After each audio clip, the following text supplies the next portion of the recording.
Madam OTP. लिखो भैया। पूनम, तुम यहाँ पर क्या कर रही हो? विकास तुम?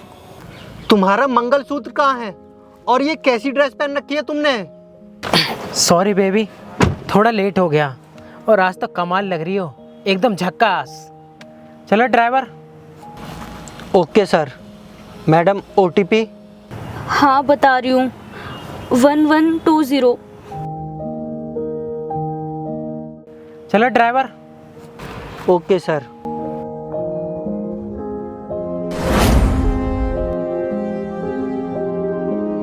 तुम्हें पता है बेबी, आज मैंने तुम्हारे लिए ऐसा सरप्राइज रखा है जिसे देख के तुम झूम उठोगी। वैसे सर एक बात पूछूं? हाँ हाँ पूछो ना। आपकी ये क्या लगती है? ये मेरी गर्लफ्रेंड है। वैसे तो मैं शादीशुदा हूँ, एक बच्चा है मेरा, लेकिन देखो ना, शादी के बाद भी इतनी ब्यूटीफुल गर्लफ्रेंड पटा रखी है मैंने। वो एक कहावत है ना बाप बड़ा ना भैया, सबसे बड़ा रुपया। आजकल पैसे के आगे ना दुनिया झुकती है।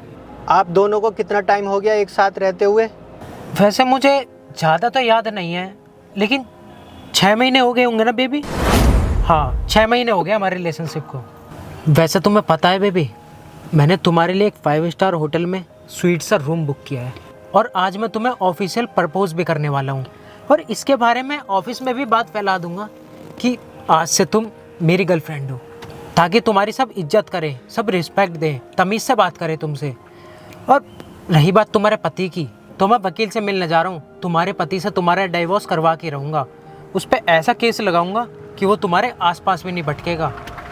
पर तुम इतनी घबराई क्यों हो? सब कुछ ठीक है ना? अरे बेबी, ये सब बातें इस ड्राइवर के सामने क्यों कर रहे हो? शांत रहो ना थोड़ी देर, हम बाद में कर लेंगे ना ये सब बातें। ये सब बातें मत बोलो ना बेबी। अरे मैडम कोई बात नहीं, वैसे भी आपने प्यार किया है तो खुल्लम खुल्ला होना चाहिए ना, इसमें शर्माने की क्या बात है? आप कर सकती हो बातें। वैसे सर एक बात बताइए, ये जो आपकी गर्लफ्रेंड है ये अपने पति को तलाक देने वाली है क्या? अरे तलाक नहीं भी होगा ना तो मैं करा दूंगा, क्योंकि अब ये मेरे साथ है, मेरी है और मैं इन्हें किसी और की नहीं होने दूंगा। अरे तुम्हें पता नहीं है, इसका पति ना एक नंबर का भिखारी है, और भिखारी के हाथ में इतना अनमोल नगीना आ गया है ना, तो उसे कदर नहीं है इसकी असली कदर मुझे है। और अब ना इसे तो मैं अपने पलकों पर रखूंगा, अपनी रानी बनाकर, अरे अपनी महारानी बना के रखूंगा इसे। अरे बेबी, मैंने बोला ना ड्राइवर से बात करने की क्या ज़रूरत है?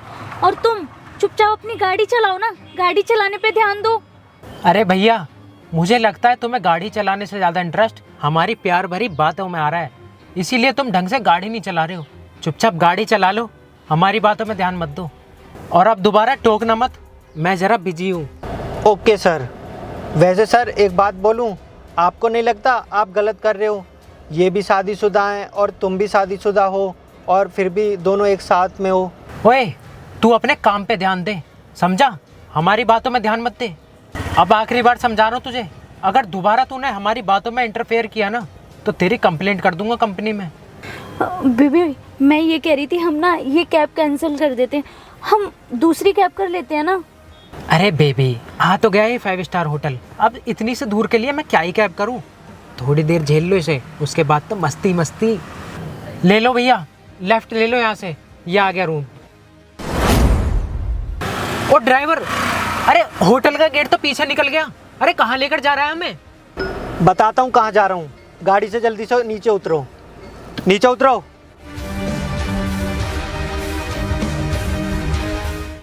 क्या हो गया इसको?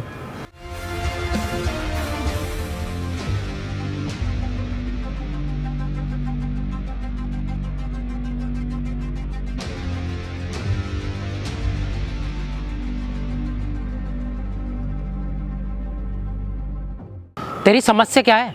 मैंने तुझे बोला था होटल पर रुकने के लिए, लेकिन तू हमें इतनी आगे ले आया। अरे प्रॉब्लम क्या है तुझे?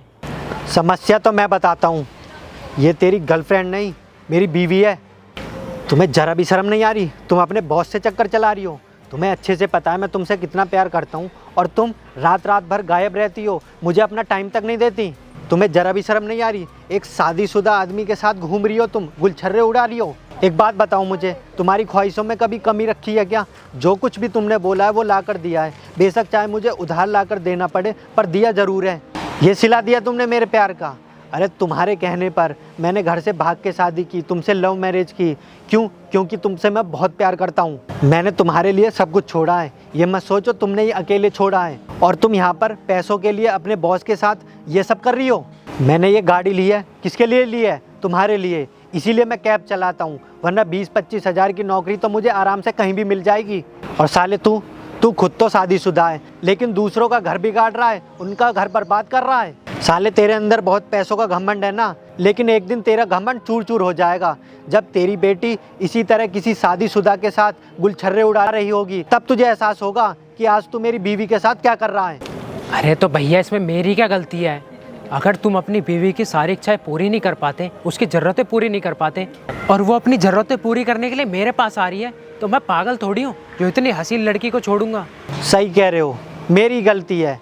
जब अपना सिक्का खोटा हो तो दूसरों को ब्लेम करने से कोई फ़ायदा नहीं है। पर अच्छा हुआ, कोई बात नहीं, भगवान जो करता है अच्छे के लिए करता है। मैं तुमसे इतना प्यार करता था और सोचता था कि तुम भी मुझसे बहुत प्यार करती हो, लेकिन आज अगर ये बात मुझे पता न चलती, मैं तो हमेशा गलतफहमी में रहता। लेकिन आज ये गलतफहमी मेरी दूर हो गई। विकास, आई एम रियली सॉरी। मुझे पता है मुझसे बहुत बड़ी गलती हुई है, प्लीज़ मुझे माफ़ कर दो।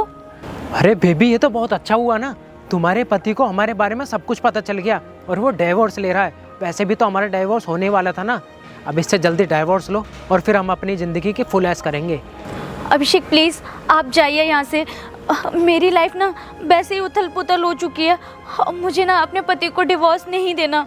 तुम इसके लिए मुझे छोड़ रही हो? मुझे? तो एक बात कान खोल के सुन लो, कल से तुम्हें ऑफिस आने की कोई ज़रूरत नहीं है। You are fired now.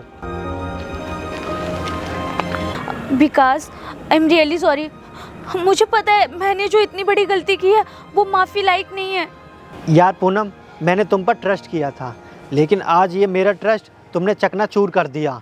वैसे आज मुझे एक बात पता चल गई, प्यार चाहे कितना गहरा हो, लेकिन पैसों के आगे बिक ही जाता है। थैंक यू सो मच मुझे इतना बड़ा धोखा देने के लिए। और हाँ, डिवोर्स पेपर मैं तुम्हारे घर भेज दूंगा।